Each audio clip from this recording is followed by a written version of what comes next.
Do you play well with others? Now, before I get into that question, there are a few things I want to clear up. First, we are breaking some fresh ground today because since the last clue went up, I have no doubt in my mind that we are also dealing with a copycat. That's right, boys and girls, 1 and 1 makes 2. Second, I know what the biggest question on everyone's mind is, or at least what it should be, is the copycat working with IK?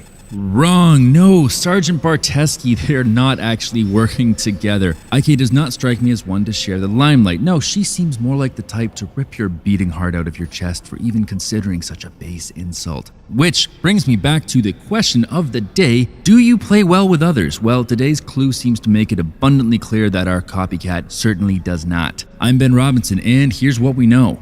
The clue is a picture of what is presumably human skin cattle branded with the initials AC. Are you kidding me? It's not only a brand, but it's literally a brand featuring the initials AC. Come on, man, this is too easy. Who do we know that fits this clue to a Che Guevara emblazoned tee? Come on, guys. That's right, you hungry rascals. It seems that someone was listening to Isaac Kurt's little outburst last week, and now our favorite deranged PR agent is in the sights of our copycat. So, Adam Chen, if you are out there and listening, run for the hills, get your ass to Mars, escape from New York, or whichever pop culture reference you prefer, because this week's clue was without a doubt pointing to you, complete with a parade float accompanied by a 10-piece marching band and a supporting drumline. Hell, get yourself into protective custody if you have to, because the copycat seems to be none too pleased with your attempts to work with IK, and I honestly don't know how he's planning on killing you. But judging from what we saw last week, it is not going to be pretty, or even marginally creative, maybe death by 1,000 brands.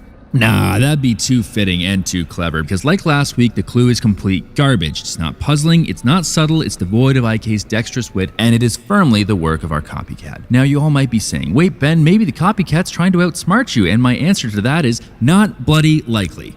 Why? Because while we know that IK has listened to the show in the past, I don't believe its content has ever influenced her work. It would make things too obvious, too easy, and we know that IK enjoys above all presenting a challenge. So the very fact that Adam Chen is possibly the next victim makes me believe that the copycat is 100% listening to this show. Shout out to you. But unfortunately, he's now been completely confirmed to be devoid of any sort of real creativity. So, who is it?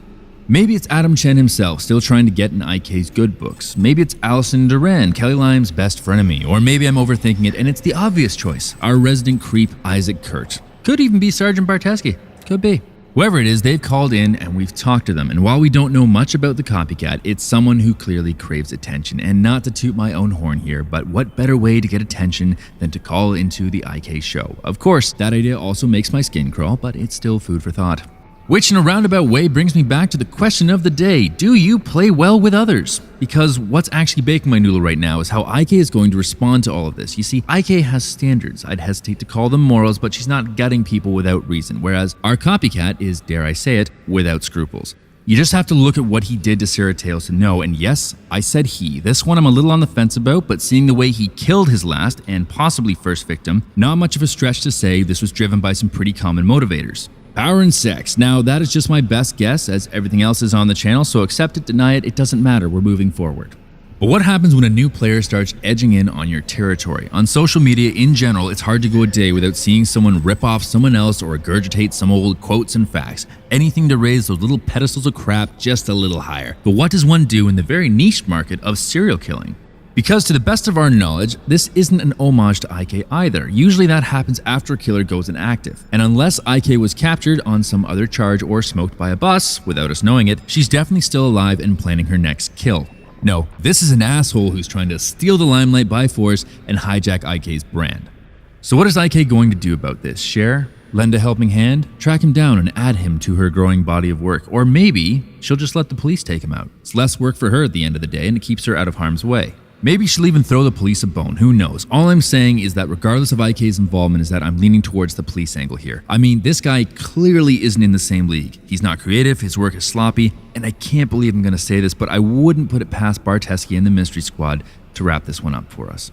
The thing is, we may never know for sure because IK's been surprisingly silent since the copycat put up his first clue. She hasn't posted anything herself, she hasn't made a statement, hacked a video, she has gone completely radio silent. But maybe that's how she's been protecting her brand. After all, it does make sense. You let the copycat do his thing, screw up, and when we least expect it, she'll hit the ground running. This just might be the case. I mean, it's clean, it's efficient, and I don't think she's honestly the type to get stage fright when there's a little competition. And I'm gonna leave you with that. That's all I've got for you guys. Good night.